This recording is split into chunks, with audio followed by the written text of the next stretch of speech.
चुनाव में हार अक्सर एक कहानी का अंत लगती है ना? पर क्या हो अगर हम इसे एक अंत नहीं बल्कि एक शुरुआत की तरह देखें। एक ऐसी शुरुआत जहां आंकड़े हमें वो कहानी सुनाते हैं जो नतीजों के शोर में अक्सर दब जाती है। आज हम इसी की पड़ताल करेंगे। हम समझेंगे कि कैसे एक चुनावी हार के डेटा से वापसी का एक मजबूत खाका तैयार किया जा सकता है, क्योंकि सियासत में कल की जमीन को समझे बिना आने वाले कल की जीत की नींव रखना नामुमकिन है। तो चलिए चलते हैं तख्तपुर। ये छत्तीसगढ़ का वो विधानसभा क्षेत्र है जहां की सियासत हमेशा से ही दिलचस्प रही है। देखिए, ये सिर्फ एक नक्शा नहीं है, ये हजारों लोगों की उम्मीदों, उनकी जरूरतों और उनकी परेशानियों का अक्स है। 2023 के चुनाव ने यहाँ के समीकरण पूरी तरह से बदल दिए।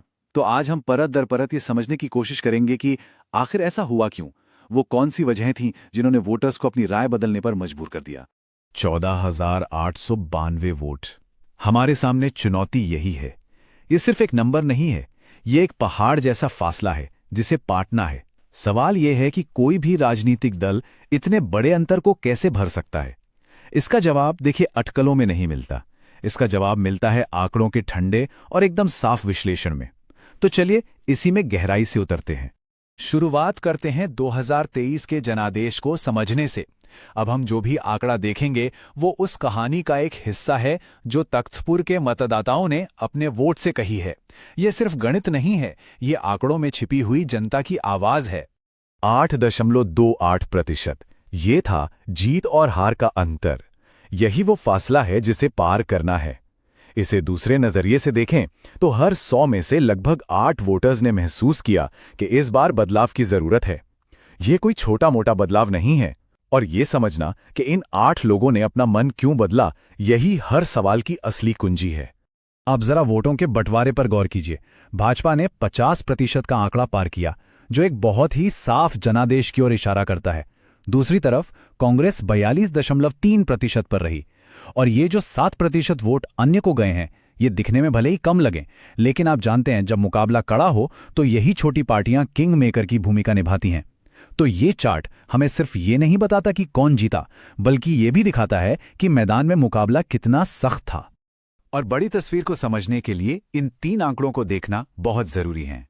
कुल मतदाता हैं लगभग 2.5 लाख। इनमें से करीब 74% लोगों ने वोट डाला। ये दिखाता है कि लोग अपने लोकतांत्रिक अधिकार को लेकर कितने जागरूक हैं। और इसके बावजूद चुनाव का फैसला उन 14,892 वोटों से हुआ। ये हमें याद दिलाता है कि इतने बड़े लोकतंत्र में एक एक वोट की क्या कीमत होती है। देखिए, कोई भी चुनावी नतीजा हवा में नहीं बनता।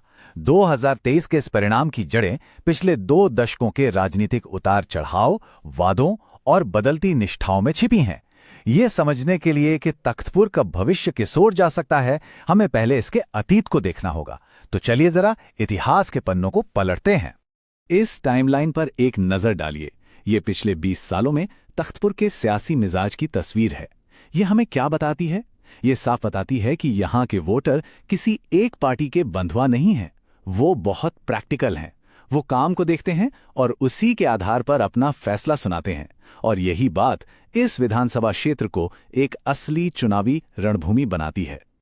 और ये बार चार्ट तख्तपुर के इस बदलते मिजाज को और भी साफ कर देता है। देखिए कि कैसे सालों से वोट शेयर में ये उतार चढ़ाव आते रहे हैं। 2018 में कांग्रेस जीती, लेकिन 2023 में भाजपा ने एक जबरदस्त वापसी की। यही चीज तख्तपुर को एक क्लासिक स्विंग सीट बनाती है। और यहीं पर हमारा सबसे बड़ा सवाल खड़ा होता है, आखिर 2018 और 2023 के बीच ऐसा क्या बदल गया? यहीं पर यह समझना जरूरी है कि ये आंकड़े सिर्फ नंबर नहीं, बल्कि जनता की आवाज हैं। और हमारे लोकतंत्र में हर व्यक्ति की गरिमा और उसकी आवाज का सम्मान करना संवैधानिक मूल्यों का आधार है। तो हमारे सवाल का जवाब छिपा है एक खेल बिगाड़ने वाले की भूमिका में। 2018 में जेसीसी ने मुकाबले को त्रिकोणीय बना दिया था और लगभग 30% वोट हासिल किए, जिससे दोनों भाजपा और कांग्रेस को नुकसान हुआ। लेकिन 2023 आते आते जेसीसी मैदान से लगभग गायब हो गई। तो सवाल है, उनके वोट गए कहां? आंकड़े इशारा करते हैं कि इसका एक बड़ा हिस्सा भाजपा की तरफ चला गया, जिसने उनकी जीत का रास्ता साफ कर दिया। ये तीसरी ताकत की अहमियत का एक बहुत बड़ा सबक है। ठीक है, तो हमने समस्या की जड़ को तो समझ लिया है। अब बात करते हैं समाधान की। लगभग 15,000 वोटों के अंतर को पाटने के लिए सिर्फ मेहनत नहीं, बल्कि एक स्मार्ट और सधी हुई रणनीति की जरूरत होती है। यहां हम एक 4 सूत्रीय दृष्टिकोण की रूपरेखा तैयार करेंगे, एक ऐसा कॉम्प्रहेंसिव प्लान जो किसी भी चीज को किस्मत के भरोसे नहीं छोड़ता। ये पूरा दृष्टिकोण 4 मजबूत स्तंभों पर खड़ा है। पहला है चुनावी क्षेत्र। ये सब कुछ आंकड़ों और हर एक पोलिंग बूथ के माइक्रो मैनेजमेंट के बारे में है। दूसरा, संगठनात्मक क्षेत्र, यानी जमीनी स्तर पर कार्यकर्ताओं की एक मजबूत टीम खड़ी करना। तीसरा है विवरणात्मक क्षेत्र, आप वोटर्स को क्या कहानी सुना रहे हैं और क्या वो उस पर यकीन कर रहे हैं। और आखिर में संसाधन क्षेत्र, यानी समय, पैसा और लोगों का सही इस्तेमाल। आइए हर एक को थोड़ा और समझते हैं। पहला स्तंभ, ये पूरी तरह से चुनावी गणित का खेल है। लक्ष्य सिर्फ 2 हैं।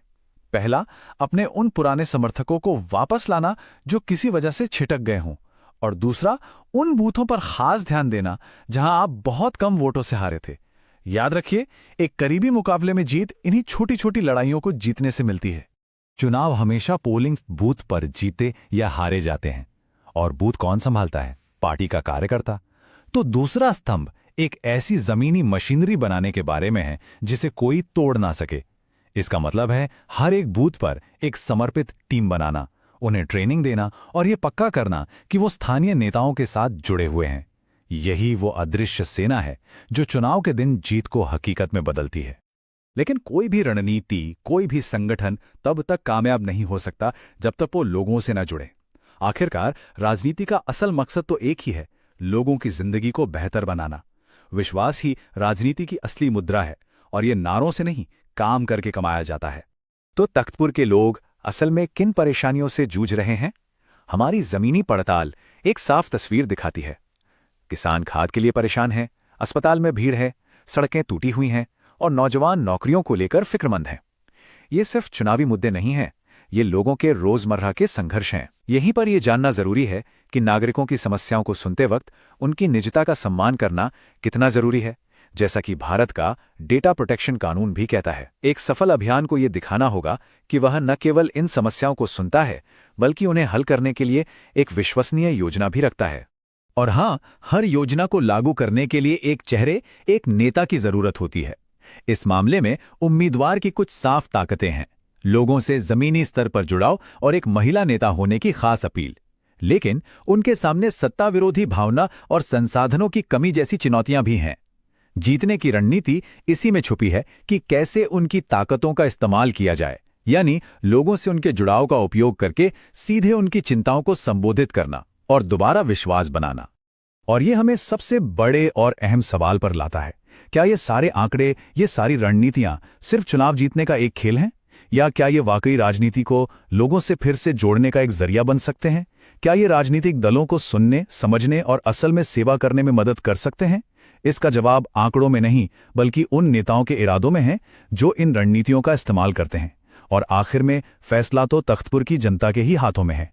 अगर आप एक जन केंद्रित नेता बनना चाहते हैं और अपने निर्वाचन क्षेत्र का उत्थान करना चाहते हैं, तो blueprintstrategies.ai से mgr@blueprintstrategies.ai पर संपर्क करें या 080 420 401 62 पर कॉल करें। Purpose beyond politics.